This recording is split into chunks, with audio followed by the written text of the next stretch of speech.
우리가 세상에서 살아가다 보면 이유 없이 나에게 잘해주는 사람이 있는가 하면 또 이유 없이 나를 미워하고 박대하는 사람이 있습니다. 이유는 알 수가 없습니다.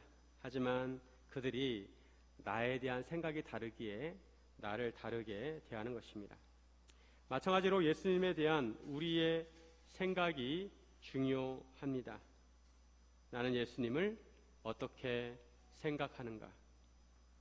예수님께서 하나님의 보내심을 받으셔서 이 땅에 오셨습니다. 그리고 하나님 아버지께서 맡기신 사역을 충실하게 행하셨습니다. 이제 예수님께서 가장 중요한 사역을 앞두고 계십니다. 예수님께 십자가를 지셔야 합니다. 예수님께서는 주어진 길을 걸어가고 계십니다. 하지만 이런 예수님을 대하는 태도들이 사람마다 달랐습니다. 예수님을 어떻게 생각하느냐가 예수님에 대한 태도를 결정합니다. 오늘 본문을 보면 상반된 태도를 보이는 사람들이 나옵니다. 오늘 본문을 통해서 우리가 예수님을 우리의 구원자로 믿는다면 우리가 어떤 태도를 가져야 하는지 함께 나누기를 원합니다. 첫째, 하나님의 인도하심을 신뢰해야 합니다. 요즘은 어디를 가든지 내비게이션을 많이 의존합니다. 내비게이션이 없을 때는 차에다가 지도책을 두세 권 가지고 다니면서 골목골목에서 길을 확인하면서 다녔습니다. 가다가 길이 알 수 없으면 잠깐 멈춰가지고 지도책에서 찾아보면서 길을 다녔습니다. 하지만 요즘은 기술이 좋아서 내비게이션만 따라가면 됩니다. 정체 구간과 또 시간을 감안해서 가장 좋은 길로 인도합니다. 그런데 내비게이션을 신뢰하지 못하는 사람은 내비게이션을 따라가지 않습니다. 인도하는 길이 이상하다고 생각해서 자기 나름대로 판단을 하고 자기가 맞다고 하는 길로 갑니다. 우리가 예수님을 믿고 예수님을 따라간다면 예수님을 온전히 믿어야 합니다. 예수님의 인도하심을 신뢰하지 못하고 딴 길로 새서는 안 됩니다. 예수님을 온전히 믿고 따라가야 합니다. 예수님께서 이제 며칠 후면 십자가를 지시합니다. 예수님께서는 주어진 시간에 따라서 한 걸음씩 나아가셨습니다. 예수님께서 이 말씀을 다 마치시고 제자들에게 말씀하셨습니다. 1절에 보시면 예수님께서 이 말씀을 다 마치셨다 이렇게 말씀하고 있는데, 여기서 말씀을 다 마치셨다는 것은 예수님께서 가르치는 사역을 다 마치셨다는 것입니다. 예수님이 주로 세 가지 사역을 하셨죠. 가르치는 사역, 전파하는 사역, 치유하는 사역을 하셨는데 그 중에 가르치는 사역을 다 마치셨다는 것입니다. 마태복음에는 예수님의 가르침이 크게 5군데 나옵니다. 산상수훈으로부터 시작해서 마지막 감람산 광화까지 예수님께서는 제자들과 사람들을 가르치셨습니다. 예수님께서 가르치는 사역을 다 마치시고 제자들에게 말씀하십니다. 2절에 보시면 너희가 아는 바와 같이 이틀이 지나면 유월절이라 인자가 십자가에 못 박히기 위하여 팔리리라 하시더라. 예수님께서는 유월절 어린 양으로 오셨습니다. 이제 이틀이 지나면 유월절입니다. 유월절은 목요일 저녁부터 시작이 됩니다. 이스라엘 백성들은 유월절 절기를 해마다 지켰습니다. 유월절은 하나님께서 이스라엘 백성을 애굽에서 구원하신 것을 기념하기 위한 절기입니다.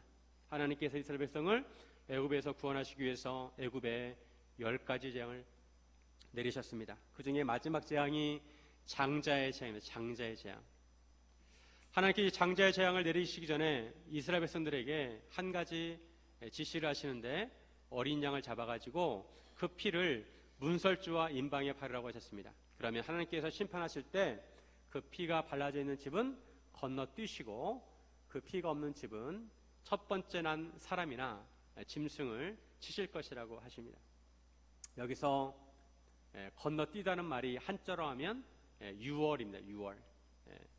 유월절은 유월에 드리는 절기가 아니라 건너뛴다는 이런 의미를 반영해서 유월절이라고 하는 것입니다. 하나님께서 심판하실 때 이 피가 발라져 있는 이스라엘 백성들의 집은 건너뛰시고 이 피가 없는 애굽 사람의 집에 첫 번째 난 사람과 첫 번째 난 짐승을 치셨습니다. 바로의 집도 예외가 아니었습니다. 이 장자의 재앙을 받고 나서 바로와 애굽 사람들은 이스라엘 백성들을 내보냅니다. 금은보화를 주면서 빨리 나가라고 보내게 됩니다. 이러한 유월절을 기념하기 위해서 이스라엘 백성들은 해마다 니산월 14일이 되면 유월절을 지켰습니다. 그리고 7일 동안 무교절을 이어서 지켰습니다. 유월절이 되면 어린 양의 고기와 쓴나물과 무교병을 먹었습니다. 예수님께서 십자가에 못 박히시는 것은 이러한 유월절과 깊은 관계가 있습니다. 이스라엘 백성이 어린 양의 피로 구원을 받은 것처럼 이제 하나님의 어린 양이신 예수님의 그 보혈을 통해 인간을 구원하게 되실 것입니다. 예수님께서 이를 위해 십자가를 지시합니다. 예수님께서 이를 위해 오셨습니다. 예수님께서는 자신의 사명을 너무도 잘 알고 계십니다. 그리고 이제 그 사명을 감당해야 할 때가 되었습니다. 그래서 유월절을 이틀 남겨두고 인자가 십자가에 못 박히기 위해서 팔릴 것을 말씀하셨습니다. 그런데 그때 대제사장들과 백성의 장로들이 가야바라 하는 대제사장의 관정에 모였습니다. 이스라엘 전통에 따르면 대제사장은 한 명입니다. 하나님께서 아론의 자손을 제사장으로 삼으셨습니다. 대제사장은 한 명이고 종신직입니다. 그래서 한 명이 죽으면 또 다른 사람이 이어받아서 하는 것입니다. 그런데 이스라엘은 로마 제국의 속주였습니다. 로마는 이스라엘의 총독을 파견해서 이스라엘을 통치했습니다. 그리고 로마 총독이 이 대제사장을 임명하도록 하였습니다. 이렇게 함으로 이스라엘의 권위를 무너뜨리고 통제하려고 했습니다. 예수님 당시의 대제사장은 가야바였습니다. 그런데 3절에 보시면 대제사장들이라고 복수로 말씀하고 있습니다. 즉 대제사장이 여러 명 있다는 것입니다. 가야바 이전에 대제사장 안나스였습니다. 안나스는 대제사장을 몇 년 하다가 내려놓게 되었습니다. 그리고 안나스의 사위인 가야바가 대제사장이 됩니다. 대제사장은 거의 1년마다 임명을 했습니다. 그런데 가야바는 얼마나 정치적 수완이 좋은지 18년 동안 대제사장직을 역임하게 됩니다. 이런 가야바의 관정에서 대제사장들과 백성의 장로들이 모였습니다. 이것은 산헤드린 공회가 모였다는 것입니다. 산헤드린 공회는 이스라엘의 최고기구입니다. 71명으로 구성되어 있는데 이스라엘의 가장 중요한 문제들을 다루는 기구입니다. 대제사장들과 서기관들과 장로들로 구성되어 있습니다. 이들이 가야바의 관정에 모였다는 것은 비공식적인 모임을 가졌다는 것입니다. 이들이 모인 까닭은 예수님을 흉계로 잡아서 죽이려고 의논하기 위해서입니다. 그들에게 예수님은 위험한 인물이었습니다. 예수님께서는 기적을 행하시고 병자를 치유하셨기 때문에 사람들에게 인기가 좋으셨습니다. 하지만 예수님께서는 바리새인들과 사두개인들, 유대 지도자들을 아주 신랄하게 비판하셨습니다. 율법적으로 보나 정치적으로 보나 이런 예수님을 가만히 놔둘 수가 없었습니다. 그들은 예수님을 경계하다가 마침내 예수님을 죽이기로 결정을 했습니다. 다만 밀란이 날 가능성이 있기에 명절은 피하자고 했습니다. 그들은 유월절 절기를 마치고 나서 그 다음에 예수님을 죽이기로 하였습니다. 예루살렘에는 그 당시에 약 5만 명 정도가 살고 있었습니다. 그리고 이런 절기가 되면, 명절이 되면 세계에서 흩어져 사는 디아스포라 유대인들이 다 모였기 때문에 한 5배 정도 인구가 늘어났다고 합니다. 25만 명, 많게는 100만 명까지 모이기도 했다고 합니다. 오늘 본문에 보면 예수님께서 제자들에게 인자가 십자가에 못 박힐 것이라고 말씀하신 때에 대제사장들과 장로들이 예수님을 죽이기로 모의를 했습니다. 이것은 예수님께서 십자가에 달려 돌아가시는 것이 단지 유대 지도자들의 공모로 이루어진 것이 아니라는 것입니다. 그보다는 예수님께서 십자가 사역을 감당해야 할 때가 되었기에 예수님께서 십자가를 지신다는 것입니다. 이것은 모든 것이 하나님의 계획 아래 있다는 것입니다. 모든 것이 하나님의 계획에 맞게 이루어진다는 것입니다. 하나님께서 정하신 때에 하나님께서 정하신 방법으로 예수님의 사역이 이루어진다는 것입니다. 여기서 한 가지 기억해야 할 것은 예수님께서는 지금까지 적어도 3번 정도 제자들에게 십자가와 부활에 대해서 예고하셨습니다. 그리고 이제 며칠 후 6월절에 예수님께서 십자가에 달리실 것을 말씀하셨습니다. 그런데도 이후에 제자들의 행동을 보면 그들은 예수님의 십자가 사역에 대해서 전혀 이해를 하지 못한 것처럼 보입니다. 예수님께서는 분명히 십자가에 못 박힌다고 말씀하셨는데 제자들은 여전히 예수님께서 정치적 메시아로 다윗과 같은 왕이 될 것을 기대했습니다.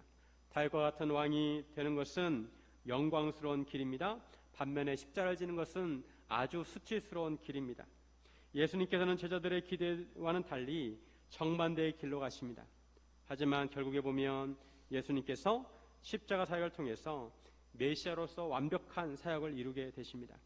예수님의 십자가 사역은 제자들의 기대와 다른 것입니다. 그럼에도 예수님께서는 주어진 사명을 완벽하게 이루셨습니다. 그리고 제자들이 기대했던 유대인의 왕이 되시는 것보다 더 큰 사역을 이루십니다. 모든 인간들이 구원받을 수 있는 길을 만들어 놓으셨습니다. 우리가 주목해야 할 것은 우리 눈에 하나님의 사역과 계획이 우리 생각과 다를 수 있다는 것입니다. 하지만 그럼에도 우리가 하나님을 신뢰하고 나아가면 하나님께서는 결국 하나님의 뜻을 이루신다는 것입니다. 이것이 예수님의 십자가 사건을 통해서 가르쳐 주신 교훈입니다. 내 생각에는 분명히 오른쪽으로 가야 할 것 같은데 하나님은 자꾸만 왼쪽으로 인도를 하십니다. 그럴 때 우리는 어떻게 해야 할까요? 믿음으로 하나님께서 인도하신 대로 따라가야 합니다. 하나님은 실수하지 않으십니다. 가장 정확하게, 가장 정확한 때에 우리를 인도하십니다. 예수님께서도 그렇게 하셨습니다. 그러면 결국 하나님께서 더 큰 하나님의 뜻을 이루시게 됩니다. 장기를 둘 때 보통 사람은 쫄 하나 주는 걸 두려워합니다. 하지만 고수들은 쫄 하나 내주고 차나 포를 먹고 이기는 게임을 합니다. 우리가 예수님을 온전히 믿는다면 예수님의 계획도 믿어야 하고 하나님의 인도하심을 따라가야 합니다. 그래서 우리는 구름 너머에 태양을 볼 수 있어야 합니다. 하늘에 구름이 잔뜩 껴 있으면 우리는 구름밖에 보이지 않습니다. 온 세상이 어두컴컴합니다. 햇빛이 보이지 않습니다.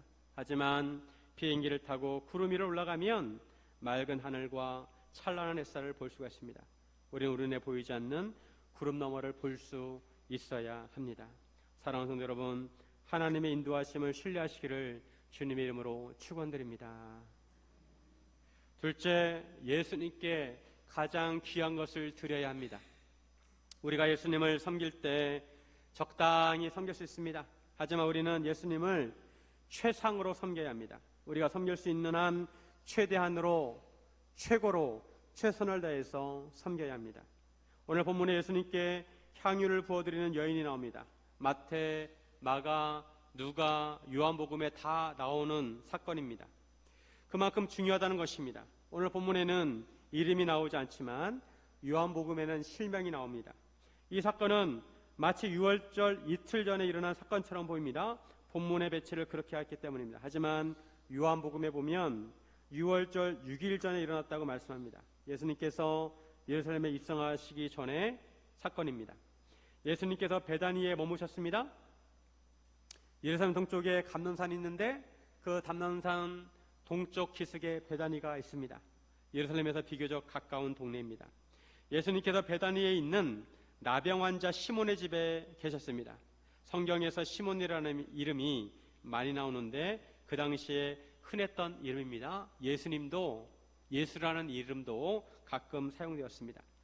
그런데 이 시몬은 나병 환자, 즉 한센병자로 불렸습니다. 그 당시에 한센병에 걸렸다는 것이 아니라 만약 그랬다면 함께 하지 못하고 격리되었어야 할 것입니다. 아마도 그 전에 한센병에 걸렸다가 예수님께서 치유해 주셨을 것입니다.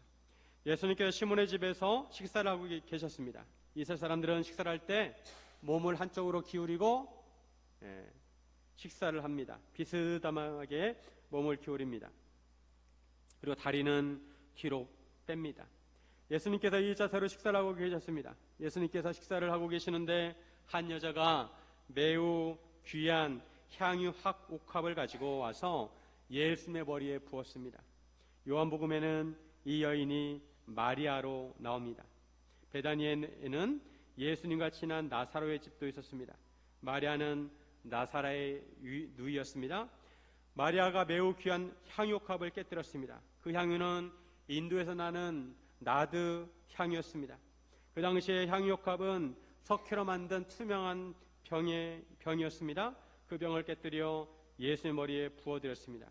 이스라엘에서는 귀한 손님이 오면 기름을 그 머리에 발라주는 관습이 있었는데, 하지만 그렇다고 마리아처럼 값비싼 향유를 쓰지는 않았습니다. 이것을 본 제자들이 화를 냈습니다. 그들은 마리아에게 무슨 의도로 이것을 허비하느냐고 했습니다. 차라리 이것을 비싼 값에 팔아서 가난한 자들에게 주었으면 더 값지게 사용되었을 것이라고 합니다.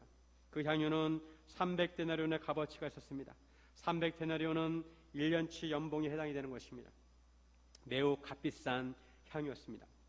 그래서 예수님께서 제자들에게 하시는 말씀이 이 여자를 괴롭게 하지 말라라고 하십니다. 마리아가 예수님에게 좋은 일을 하였다고 하십니다. 가난한 자들은 항상 너희와 함께 있지만 예수님께서는 항상 함께 있지 아니하실 것이라고 하십니다. 예수님께서 가난한 사람들을 비한 것이 아닙니다. 모든 물건이든 사용하기에 가장 적합한 때와 용도가 있습니다.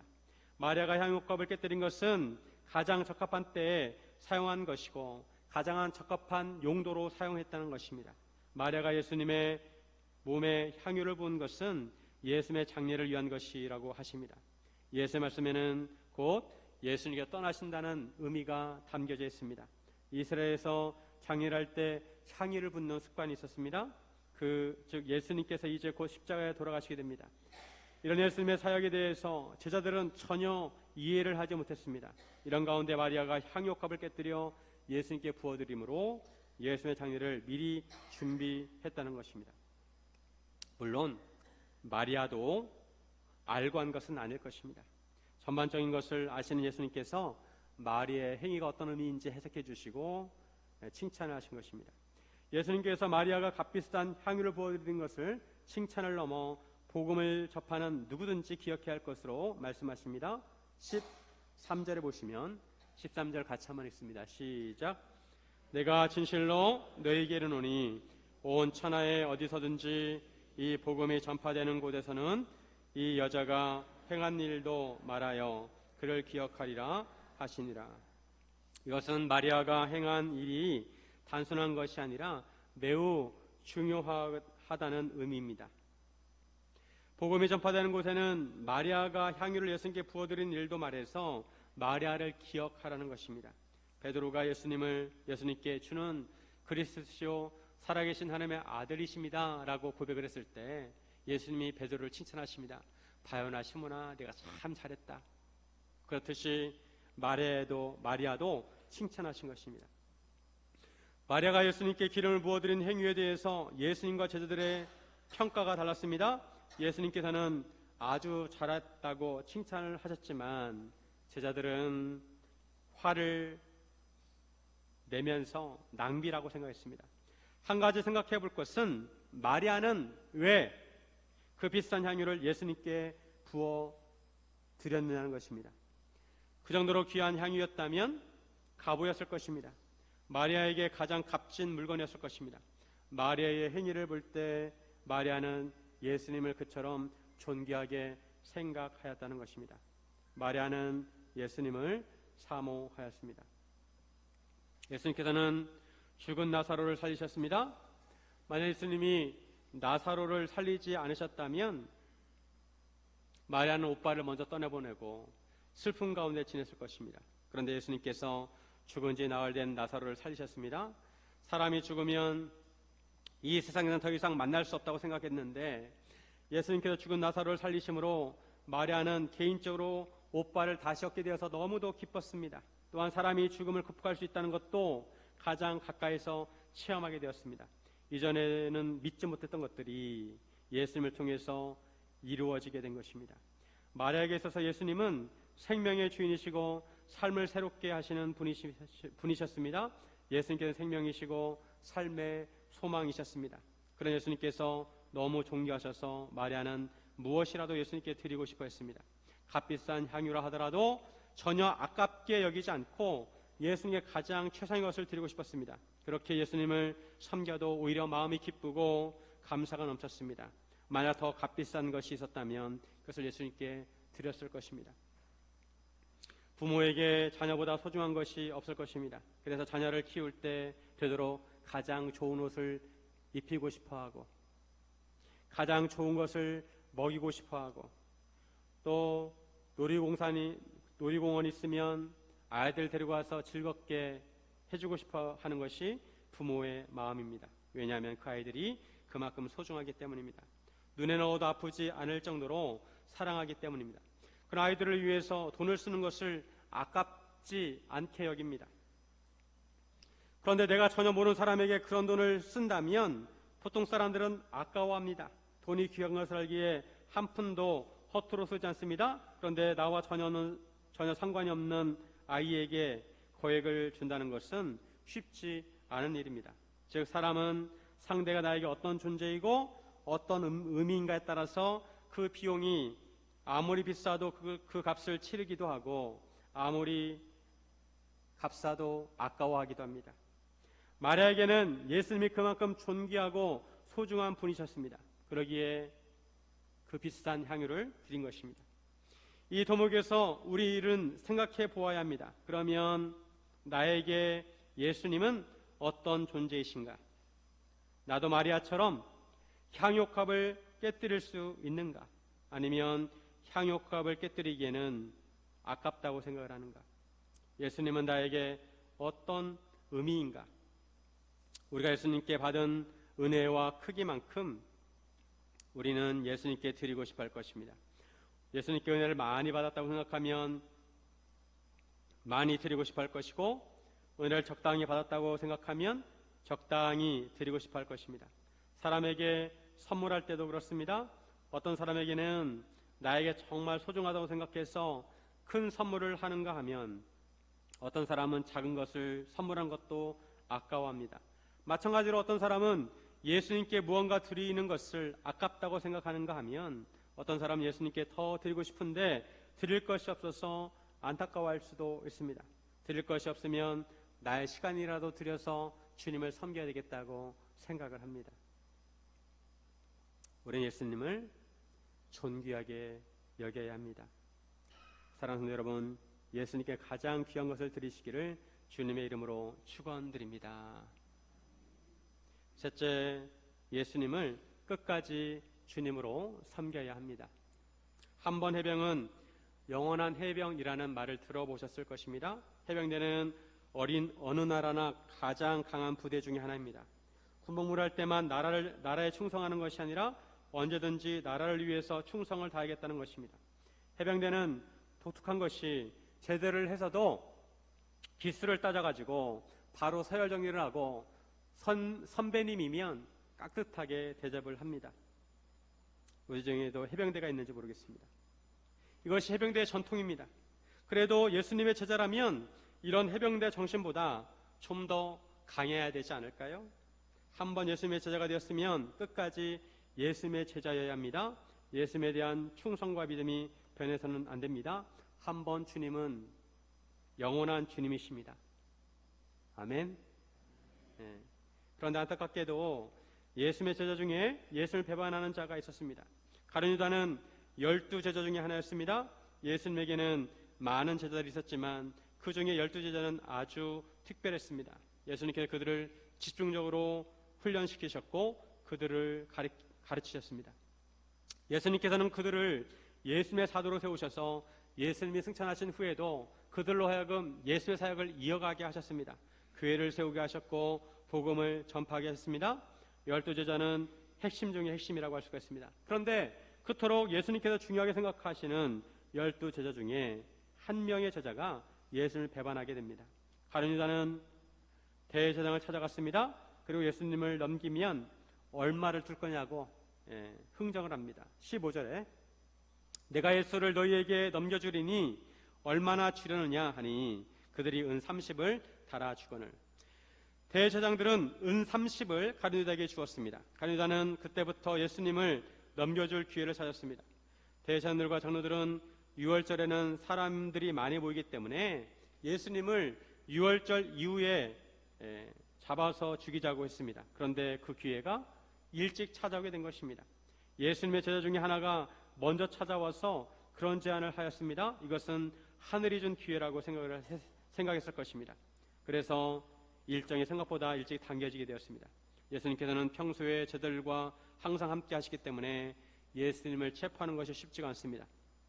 하지만 가룟 유다는 예수님의 동선을 알고 있고 언제 예수님을 잡아야 하는지 알 수가 있었습니다. 그래서 기회를 엿보고 있다가 예수님을 넘기려고 한 것입니다.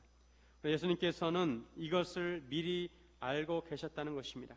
2절에 보시면 팔리리라, 내가 팔리리라 예수님 미리 말씀하고 있습니다. 그리고 가룟 유다에게 회개할 기회를 주십니다. 예수님께서는 이런 가룟 유다를 안타깝게 생각하셨습니다. 그래서 차라리 태어나지 않았으면 좋았을 뻔이라고 말씀하셨습니다. 하지만 한편으로 이것은 예언된 것이었습니다. 스가랴 11장 12절에 내가 그들에게 이르되 너희가 좋게 여기거든 내 품삯을 내게 주고 그렇지 아니하거든 그만두라. 그들이 곧 은 30개를 달아서 내 품삯을 삼은지라. 예수님께서 오시기 약 400년 500년 전에 스가랴 선지자가 예언을 한 것입니다. 예수님이 은 30에 팔릴 것을 예언했습니다. 은 30은 노예 한 명 값입니다. 출애굽기 21장 32절에 소가 만일 남종이나 여종을 받으면 소 임자가 은 30세겔을 그의 상전에게 줄 것이요 소는 돌을 쳐서 죽일지니라. 율법에 따르면 소가 남종이나 여종을 들이받아가지고 죽이면 그 소의 주인에게도 책임이 있기 때문에 그 노예의 주인에게 노예값으로 30세겔을 은 30세겔을 주었다는 것입니다. 물론 시대에 따라서 돈의 가치가 변하긴 했지만 예수님을 파는 대가로 노예 한 명 값을 받았습니다. 즉 가룟 유다에게 예수님은 은 30이었습니다. 은 30에 예수님을 팔았습니다. 가룟 유다는 예수님의 제자이면서도 왜 예수님을 팔았을까요? 가룟 유다는 돈깨를 맡을 정도로 신뢰를 받은 제자였습니다. 그럼에도 그는 예수님을 끝까지 따르지 않고 배반했습니다. 사도 요한은 가룟 유다에 대해서 이렇게 말씀합니다. 요한복음 12장 6절에 이렇게 말함은 가난한 자들을 생각함이 아니요 그는 도둑이라 돈깨를 맡고 거기 넣은 것을 훔쳐감이러라. 가룟 유다가 향유값을 깨뜨려 예수님께 부어드리는 마리아에게 화를 내면서 왜 300데나리온을 팔아가지고 가난한 사람들을 도와주지 않느냐라고 따졌습니다. 이렇게 말한 것은 그가 진정으로 가난한 사람들을 생각한 것이 아니라 돈을 노렸다는 것입니다. 평소에 그는 돈을 좋아했습니다. 그렇다 하더라도 가룟 유다는 지난 3년 반 동안 예수님을 따라다녔습니다. 예수님을 스승으로 모시고 그 정도 시간을 투자했다면 가룟 유다도 나름대로 예수님을 중요하게 생각한 것입니다. 그럼에도 가룟 유다가 예수님을 배반한 것은 예수님은 가룟 유다가 기대한 메시아가 아니었다는 것입니다. 여느 제자처럼 가룟 유다도 예수님을 정치적인 메시아로 생각했습니다. 어떤 사람은 가룟이란 지방을 가리키는 단어가 열심당이라고 해석을 합니다. 발음이 비슷합니다. 즉 로마에 대항해서 이스라엘 독립시키려고 하는 열망이 큰 사람이었다는 것입니다. 그런데 예수님의 행보를 보면 그런 기미가 보이지 않습니다. 그 당시 이스라엘 백성은 정치적인 메시아를 기다렸습니다. 로마로부터 억압을 받는 것을 고통스러워하면서 다윗 같은 메시아가 나타나서 이스라엘을 로마로부터 해방시켜 줄 것을 기대했습니다. 그런데 예수님께서 말씀하시고 바라시는 것을 보면 가룟 유다와 방향이 달랐습니다. 이에 대해 가룟 유다는 실망을 해가지고 예수님을 팔았다는 것입니다. 가룟 유다에게 있어서 예수님의 가치는 은 30밖에 되지 않았습니다. 이것이 가룟 유다가 예수님을 바라보는 관점이었고 예수님의 의미였습니다. 예수님께서 걸어가시는 길이 가룟 유다가 생각하는 길과 다르다고 생각하자 가룟 유다는 예수님을 버린 것입니다. 이에 반해 예수님께서는 제자들을 끝까지 사랑하셨습니다. 요한복음 14장 1절 같이 한번 했습니다. 유월절 전에 예수께서 자기가 세상을 떠나 아버지께로 돌아가실 때가 이런 줄 아시고 세상에 있는 자기 사람들을 사랑하시되 끝까지 사랑하시니라. 예수님께서 제자들을 끝까지 사랑하셨습니다. 가룟 유다의 눈에 예수님은 나약해 보였고 독립의 의지가 없었습니다. 많은 기적과 표적을 행하시면서도 로마 군대를 물리치려는 의지나 움직임이 보이지 않았습니다. 오히려 예수님께서는 정반대로 인자가 십자가에 못 박혀야 한다고 하셨습니다. 가룟 유다는 예수님을 온전히 믿지 못했습니다. 그래서 예수님의 십자가 사역을 이해하지 못했습니다. 오히려 예수님의 사역이 그를 실망시켰습니다. 그렇다 하더라도 가룟 유다는 지나치게 감정적이고 근시안적이었습니다. 가는 전 예수님께서 십자가에 달려오시고 십자가에 달려 돌아가신 것을 보고 대제사장에 다시 가가지고 돈을 돌려주려고 했습니다. 금방 후회했다는 것입니다. 하지만 여전히 예수님께 돌아가지 않았습니다. 스스로 자결을 택했습니다. 그의 삶은 비극으로 끝나게 되었습니다. 다른 제자들도 위기의 상황에서 예수님을 버리고 도망을 갔지만 나중에 예수님께 돌아왔습니다. 가룟유다는 예수님께 기대한 것은 이 세상의 영화였습니다.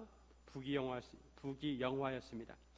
예수님께서 로마 군대를 몰아내고 왕이 되시면 한 자리 차지해서 금이 환영하는 것을 기대했습니다. 아니면 큰 부자가 되고 싶어 했을 것입니다. 평소에 돈을 훔친 것을 보면 돈에 대한 욕심이 많았다는 것입니다. 예수님의 지혜와 능력이라면 이 세상에서 큰 부자가 될 수 있다고 생각을 했을지 모릅니다. 하지만 예수님께서는 머리둘 집도 마련하지 않으셨고 전도여행을 하시면서 풍요로운 생활을 하시기보다 오히려 고단한 생활을 하셨습니다. 이런 예수님의 가룟유다는 실망을 했습니다. 예수님께서 광야에서 시험 받으실 때 마귀가 예수님께 천하만국과 그 영광을 보여주면서 내가 나한테 엎드려 나에게 절을 하면 경배하면 이 모든 것을 주겠다고 유혹을 했습니다. 만약 가룟유다가 이런 유혹을 받았다면 마귀에게 그는 절을 하고 넙죽 받았을 것입니다. 실제로 마귀가 가룟유다의 마음에 예수님을 팔 생각을 넣었다고 말씀합니다.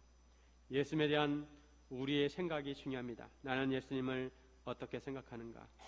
예수님의 말씀과 생각이 옳다고 생각하는가? 아니면 그래도 무언가 좀 부족하다고 생각하는가? 나는 이 세상에서 한 번쯤 떵떵거리고 내 마음대로 살고 싶어하는데 예수님은 오히려 자기 십자가를 지고 예수님을 따르라고 하시고 지극히 작은 자를 섬기라고 하시고 원수라도 사랑하라고 하십니다. 이런 예수님의 말씀을 옳다고 생각하고 나는 따르려고 하는가? 아니면 그건 예수님의 생각이고 내 생각은 다르다고 생각하는가? 가룟유다는 예수님께서 보시는 것을 보지 못했습니다. 예수님은 구름 너머의 천국의 영광을 보셨는데 가룟유다는 구름 너머에 빛나는 태양이 있듯이 예수님께서 십자가 너머의 천국의 영광을 보셨는데도 그것을 보지 못했습니다. 예수님께서는 하나님의 나라를 세우시고 이 세상을 구원하시기 위해서 오셨습니다. 그리고 십자가 사역을 통해서 이 사명을 성공적으로 이루셨습니다. 하지만 가룟유다의 눈은 돈꾀에 머물러 있었습니다. 이 세상에서 아직도 많은 사람들은 돈꾀만 바라보고 살아갑니다. 예수님께서는 십자가를 바라보라고 하시고 그 너머의 천국의 영광을 바라보라고 하시는데도 여전히 사람들의 눈은 이 세상에 갇혀져 있습니다. 우리의 눈은 십자가 넘어 천국의 영광을 볼 수 있어야 합니다. 이 시대에도 예수님을 섬기면서 마리아 같은 사람이 있는가 하면 가룟유다 같은 사람이 있습니다. 마리아처럼 어떻게 하면 주님을 더 잘 섬길 수 있을까 생각하는 사람이 있는가 하면 가룟유다처럼 자기의 야망과 이익을 위해서 예수님을 이용하는 사람도 있습니다. 매일매일 우리는 선택해야 합니다. 어디를 볼 것인가? 사랑하는 성도 여러분, 믿음으로 십자가 넘어 천국의 영광을 보시기를 주님의 이름으로 축원드립니다.